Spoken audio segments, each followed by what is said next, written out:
Fix Windows 11 cannot access shared folder and drive network error issue problem. If you want to solve this problem, simply start by going to the search bar and search for Advanced Sharing Settings. Now type Advanced Sharing Settings and simply tap on Open right over here. Now it will open your settings. Now go to the private networks and tap on the drop-down menu right over here. And here you'll find three different options. Network discovery, where your PC can find and be found by other devices on the network. So that basically means sharing folders. And set up network connected devices automatically.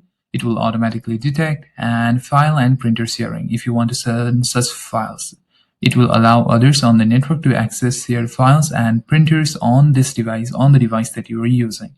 So what we have to do is simply make sure that this icon is turned on.